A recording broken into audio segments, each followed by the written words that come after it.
안녕하세요. 김명희입니다. 지난 시간에 제가 남편의 장례식에서 왜 웃었는지 말씀드렸죠. 오늘은 그 후에 일어난 일을 들려드리려고 합니다. 장례가 끝나고 일주일이 지났을 때 저는 남편의 유품을 정리하기 시작했습니다. 거실에 큰 쓰레기 봉투를 여러 개 꺼내 놓았어요. 남편의 옷, 구두, 벨트, 시계, 안경, 모자, 40년 동안 제 삶을 짓눌렀던 것들을 하나하나 봉투에 넣었습니다. 이상하게도 그 순간 제 가슴 속 묵은 먼지가 틀려나가는 것 같았어요. 현관에 놓인 남편의 낡은 구두를 집어 들었을 때 문득 생각났습니다. 이 구두로 나를 걷어찬 적이 있었지. 화장실에 걸린 면도기를 보았을 때도 이 면도기로 면도하다가 내게 소리 지르던 게 생각나네. 하나하나가 다 기억이었어요. 나쁜 기억들, 아픈 기억들. 그런 걸 버리는데 왜 이렇게 후련한 걸까요? 거실과 침실을 정리하고 마지막으로 남은 곳이 있었습니다. 남편의 서재였어요. 평생 저는 그 방에 들어가 본 적이 거의 없었습니다. 여자가 함부로 남자 방에 들어오지 마라는 말을 들었거든요. 서재 문을 열었을 때 오래된 책 냄새와 담배 냄새가 섞여 나왔습니다. 책장에는 읽지도 않은 책들이 가득했고 책상 위에는 서류들이 어지럽게 쌓여 있었어요. 여기도 정리해야지. 저는 서랍을 하나씩 열기 시작했습니다. 첫 번째 서랍 오래된 영수증들, 명함들. 두 번째 서랍 회사 서류들, 월급 명세서들.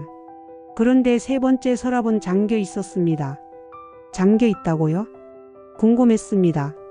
왜 이 서랍만 잠가 놓은 걸까? 책상 서랍을 뒤지다가 작은 열쇠를 발견했어요. 떨리는 손으로 열쇠를 서랍에 꽂았습니다. 서랍 안에는 오래된 상자 하나가 들어 있었습니다. 나무로 된 작은 상자였죠. 뚜껑을 열자 그 안에 편지들과 사진들이 가득 들어 있었어요. 편지 봉투들은 누렇게 발해 있었고 여자의 필체로 쓰인 것들이었습니다. 이게 뭐지? 떨리는 손으로 편지 하나를 꺼내 읽기 시작했습니다. 오빠, 오늘도 오빠 생각에 잠을 못 잤어요. 우리 언제쯤 당당하게 만날 수 있을까요? 오빠의 마음을 알기에 기다릴게요. 오빠를 사랑하는 제이가. 제이? 그 이름 어디서 들어본 것 같은데. 아, 신우의 작은 언니의 사촌 동생 이름이 제이였습니다. 손이 떨렸어요. 다른 편지들을 하나하나 꺼내 읽기 시작했습니다. 오빠, 어제 본 영화 정말 재밌었어요. 오빠와 함께여서 더 행복했어요. 오빠, 오늘 생일 축하해요. 오빠가 좋아하는 넥타이 보내요. 오빠, 명희 씨가 임신했다는 소식 들었어요. 마음이 아프지만 오빠의 행복을 빌게요. 편지는 수십 통이었습니다. 1975년부터 2020년까지 45년, 우리가 결혼한 때부터 최근까지 편지들 아래에 사진들이 있었습니다. 젊은 남편과 한 여자가 공원 벤치에 나란히 앉아 웃고 있었어요. 남편의 표정이 제가 한 번도 본 적 없는 표정이었습니다. 행복해 보였어요. 진심으로. 두 번째 사진. 식당에서 둘이 마주보고 앉아있는 모습. 남편이 그 여자를 바라보는 눈빛이 사랑으로 가득했습니다. 세 번째 사진. 산에서 찍은 듯한 사진. 두 사람이 손을 잡고 있었어요. 네 번째, 다섯 번째, 여섯 번째. 사진은 계속 나왔습니다. 시간이 지날수록 두 사람은 나이 들어가고 있었어요. 마지막 사진은 2020년에 찍힌 것 같았습니다. 환갑이 넘은 두 사람이 카페에서 커피를 마시고 있었어요. 그 여자의 얼굴에는 주름이 있었지만 행복해 보였습니다. 남편도 마찬가지였어요. 제가 한 번도 본 적 없는 부드러운 미소를 짓고 있었습니다. 저는 그 자리에 주저앉았습니다. 사진들이 손에서 떨어져 바닥에 계속 흩어졌습니다. 40년 동안 저는 뭐였을까요? 남편이 저를 때릴 때, 남편이 저에게 소리를 지를 때, 남편이 너는 팔자가 그래라고 말할 때, 그는 다른 여자를 사랑하고 있었던 겁니다. 눈물이 났습니다. 하지만 슬픔의 눈물이 아니었어요. 분노의 눈물도 아니었습니다. 그건 허무함의 눈물이었어요. 나는 대체 뭐였지? 한참을 울고 나서 저는 다시 편지를 집어들었습니다. 마지막 편지 2020년에 쓰인 것이었어요. 오빠, 우리도 이제 나이가 들었네요. 오빠는 65, 나는 63. 평생 숨어서 만나야 했던 우리가 이제는 당당하게 만날 수 있는 나이가 됐어요. 오빠, 이제 결단을 내려요. 명혜 씨와 이혼하고 우리 함께 살아요. 자식들도 다 컸고 우리에게도 행복할 권리가 있잖아요. 답장 기다릴게요. 사랑하는 제이가. 저는 편지를 다시 읽었습니다. 명희 씨와 이혼하고, 그러니까 남편은 저와 이혼하고 그 여자와 살려고 했던 거군요. 그런데 왜 이혼하지 않았을까? 답장을 찾아봤습니다. 남편이 쓴 답장이 있었어요. 제이야, 미안해. 지금은 안 돼. 명희한테 이혼을 요구하면 재산을 반으로 나눠야 해. 연금도 나눠야 하고. 조금만 더 기다려줘. 내가 정년퇴직하고 연금 받기 시작하면 그때 이혼하고 너한테 갈게. 그러니까 3년만 더 기다려줘. 사랑해, 제이야. 3년.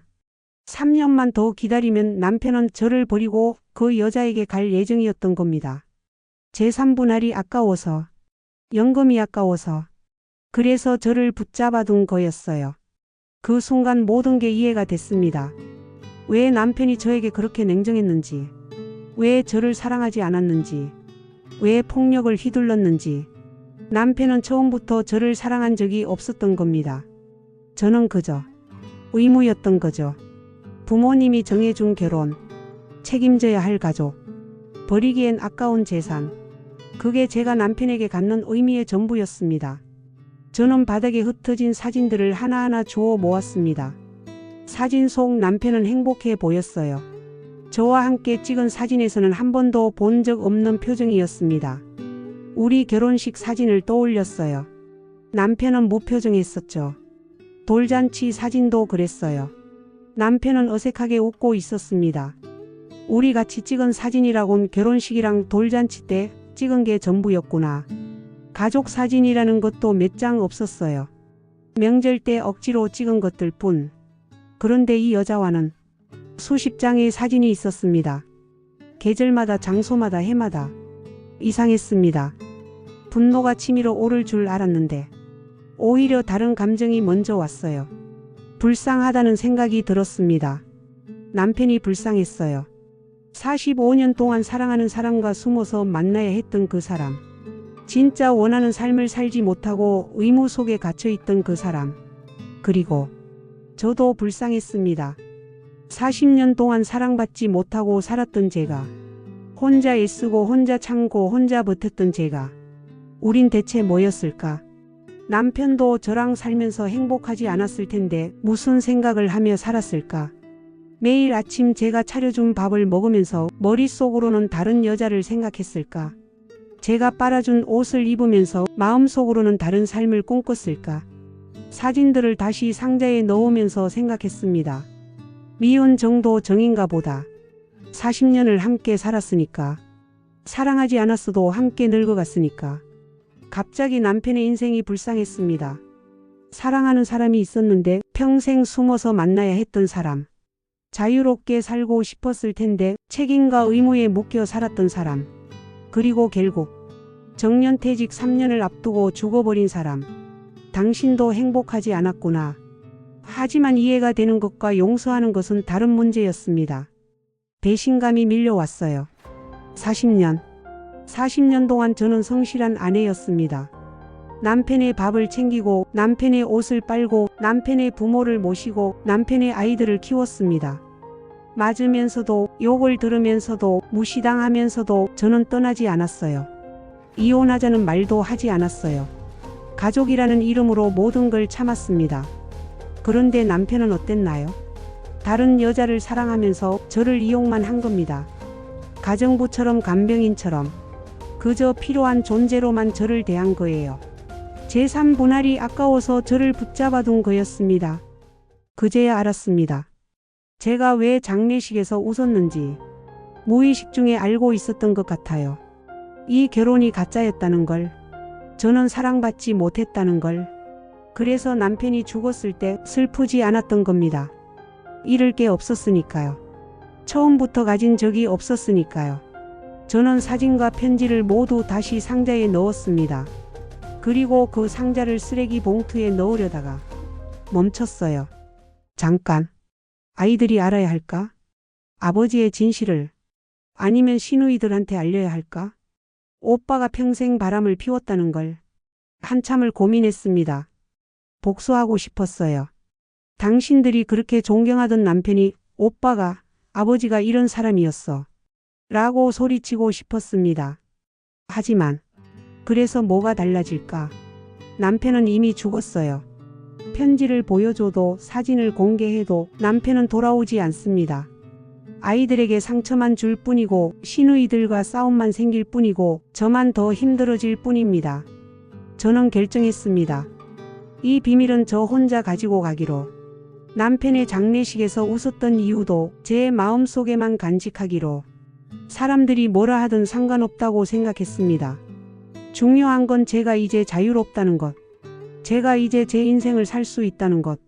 그날 밤 저는 작은 화로를 마당에 꺼냈습니다. 그리고 상자를 열어 편지를 하나씩 꺼내 불에 태웠어요. 사진들도 하나씩 불에 넣었어요.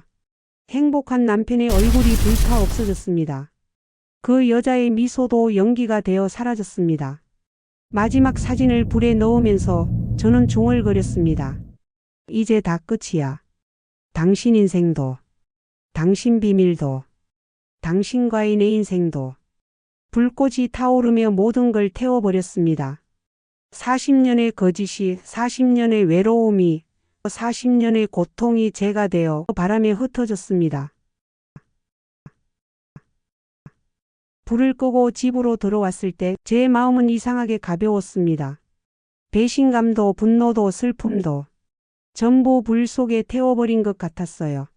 거울을 봤습니다. 제 얼굴에 미소가 번졌어요. 이번에는 장례식 때와 달랐습니다. 무의식적인 웃음이 아니었어요. 진짜 미소였습니다. 해방의 미소였습니다. 이제 정말 자유구나. 남편에게 묶여있던 마음도 배신감에 묶여있을 제 미래도 전부 끊어버린 겁니다. 다음날 아침 저는 일찍 일어났습니다. 40년 동안 새벽 5시에 일어나 밥을 지었었죠. 습관이 몸에 배어 있었어요. 하지만 오늘은 달랐습니다. 부엌으로 가지 않았어요. 베란다로 나갔습니다. 해가 떠오르고 있었어요. 40년 동안 해 뜨는 걸 제대로 본 적이 없었습니다. 부엌에서 밥 짓느라 바빴거든요. 하지만 오늘은 봤어요. 하늘이 조금씩 밝아지고 구름이 붉게 물들고 해가 천천히 떠오르는 걸. 아름다웠습니다. 내가 살아있구나. 진짜로. 진심으로. 제 의지로. 그때였습니다. 전화가 걸려왔어요. 큰 시누이였습니다. 올케, 나야. 오늘 저녁에 우리 집으로 와. 가족회의 할 게 있어. 무슨 일인데요? 오빠 재산 정리 문제. 그리고 올케, 우리 엄마가 올케 집에서 같이 살고 싶대. 혼자 계시기 힘드시니까. 저는 전화기를 꽉 쥐었습니다. 시어머니가 저희 집에서 같이 살겠다고요? 재산 정리는 또 무슨 소리죠? 올케, 연금 있잖아. 오빠 공무원 연금. 그거 유족연금으로 나올 거 아니야. 보험도 있는데 그것도 정리해야 하고. 아, 그렇구나. 시누이들은 지금 제가 받을 연금을 노리는 거였어요. 그리고 시어머니를 저한테 떠넘기려는 거고요. 40년 동안 시댁을 위해 살았는데 이제는 남편 없이도 저를 이용하려는 겁니다. 그 순간 저는 결심했습니다. 언니, 응? 저 못 갈 것 같아요. 왜? 저는 심호흡을 하고 말했습니다. 언니, 저 이제 제 인생 살고 싶어요. 뭐라고? 40년 동안 시댁을 위해, 남편을 위해, 아이들을 위해 살았어요. 이제는 저를 위해 살고 싶어요. 올케, 정신 차려. 시어머니를 모시는 게 며느리 도리 아니야? 언니, 저는 단호하게 말했습니다. 사실 그건 언니네 일이죠. 그리고 저 이제 앞으로 며느리 안 할래요. 이제부터는 그냥 김명희로 살고 싶어요. 올케, 미쳤어? 아니요, 이제야 정신 차렸어요. 저는 전화를 끊어버렸습니다. 손이 떨렸습니다. 심장이 두근거렸어요. 하지만 후회는 없었습니다. 오히려 살아있다는 느낌이 들었어요. 40년 만에 처음으로 제가 제 입으로 아니요라고 말한 겁니다. 베란다로 다시 나갔습니다. 해는 이미 떠올라 있었어요. 저는 두 팔을 벌리고 하늘을 봤습니다. 이제 시작이야. 내 인생의 진짜 시작. 여러분, 저는 유품 정리를 하며 남편의 비밀을 알게 됐습니다. 45년 동안의 거짓을. 처음에는 배신감에 무너질 것 같았어요. 하지만 이상하게도 그 비밀이 저를 더 자유롭게 만들어줬습니다. 아, 이 결혼은 처음부터 거짓이었구나. 그렇다면 나는 더 이상 미련 가질 필요가 없구나. 그렇게 생각하니 모든 게 명확해졌어요. 이제 저는 제 인생을 살 거예요. 누구의 그림자가 아닌 김명희로서. 그런데 그날 저녁 또 전화가 걸려왔습니다. 그리고 그 전화 한 통이 제 인생을 완전히 바꿔놓았습니다. 다음 화에서는 남보다 먼 가족편이 계속됩니다. 구독과 좋아요는 제게 큰 힘이 됩니다. 감사합니다.